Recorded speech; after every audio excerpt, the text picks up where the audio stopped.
Today's video is all about, should I ride my bike to Sturgis or should I put it in the back of the trailer? That's what we're going to talk about today. So stay tuned, find out the decision, subscribe, think about Patreon, and let's get to it.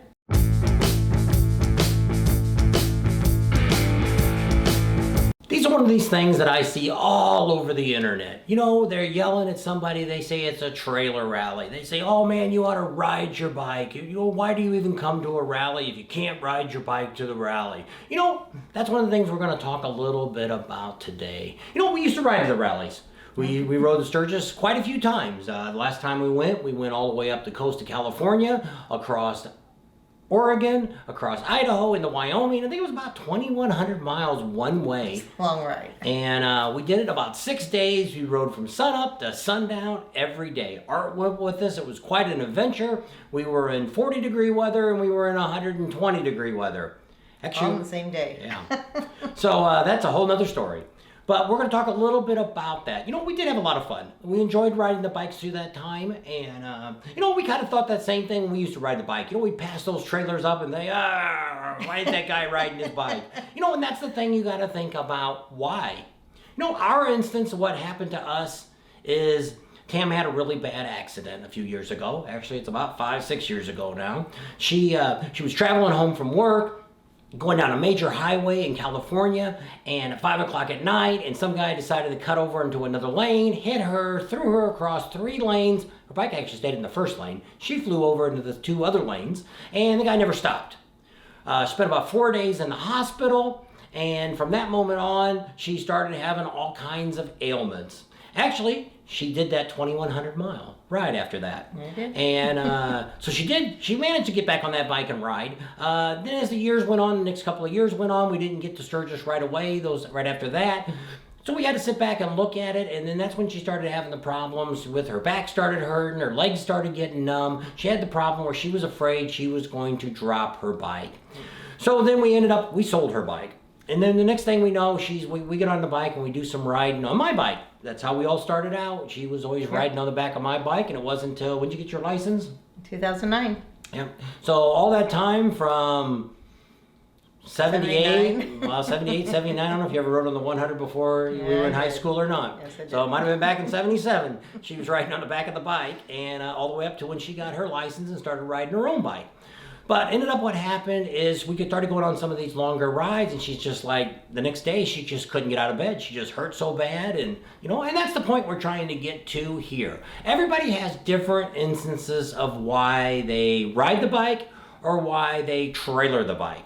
You know, in our case, that's one of the reasons we decided to travel. Actually, we weren't going to do a motorcycle channel. We were actually going to do an RV channel. That's what we were going to kind of emphasize on, but when we got to the 2020 Sturgis Rally, our channel just blew up, and we thought, you know, that's our niche. We need to talk about motorcycles and riding. So that's kind of where we got to at this point, where that's where we started. So in 2020, 2019, we had went up to Sturgis. We picked up a trailer that we had purchased, the ATC. You guys go back and look at that. And we hauled the bike up there on a U-Haul trailer, and we brought it back. No big deal. That was kind of what it was. Well, then the next year we thought, you know, hey, let's take the trailer back up there again, and we'll take the motorcycle that way. So we did, and ended up being that it works a lot better for her. Some days even in the truck and pulling the trailer, some days it's only 250 miles we can go. Sometimes we can go 600 miles.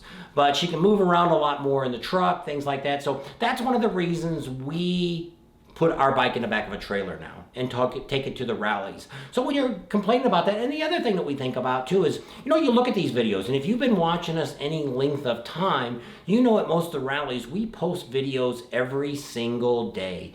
You know, I've got a bunch of different cameras. We got a lot of camera gear. We've had lights, we've had back screens, we've had all this different kinds of equipment, computers, editing, all this stuff we have brought to some of the different rallies. That will not fit in my motorcycle even alone. So that's the other reason that we bring that. And also we have to rely on having a place that I can edit. We basically leave everything set up inside the trailer, up on the kitchen table. All my editing equipment stays up there the whole time through the rally. It's kind of just a big old mess. Yeah, it is.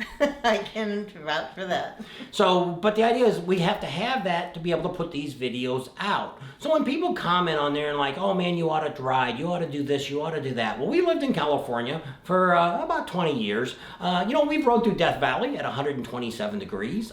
We've rode through good size hail. I would say it's marble size or maybe a little bit bigger.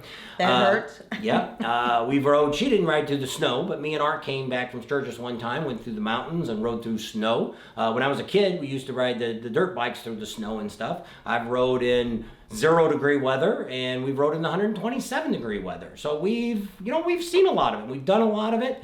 And so when people say, well, you don't know what, I don't know what you've done.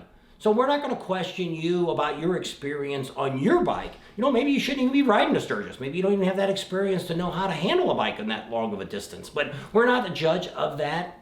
And people shouldn't judge people on if they're bringing a bike in a trailer, unless you've talked to that guy. I drag my bike down to this rally, and I never ride it but at that rally. And I drag it back home, and I never ride it because my city's too busy, things like that. Well, then that might be a different story, but it's still that guy's story. Maybe he's got a reason why they don't ride in their area. Who knows? Maybe traffic's too bad. Whatever it is. So when you're driving past that person or you see somebody on the internet here and we show a picture of our trailer and says, oh man, you're a wussy because you can't ride it.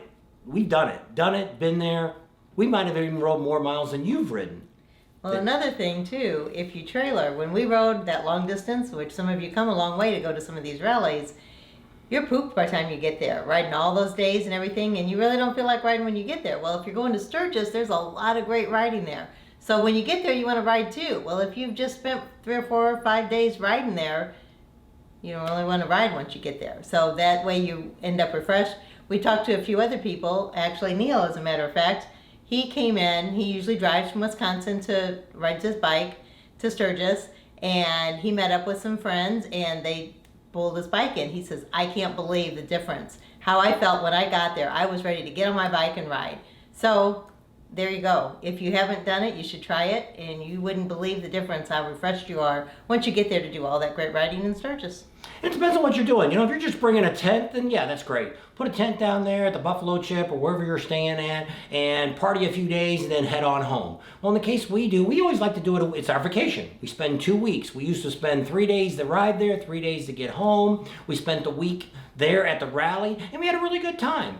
But I do notice now, one, because we're doing the YouTube channel, so it's a little different from most people that's out here. But it's one, you can bring a lot more stuff with you. You're actually sleeping. Well, actually, our bed is actually better in our RV than we have at home.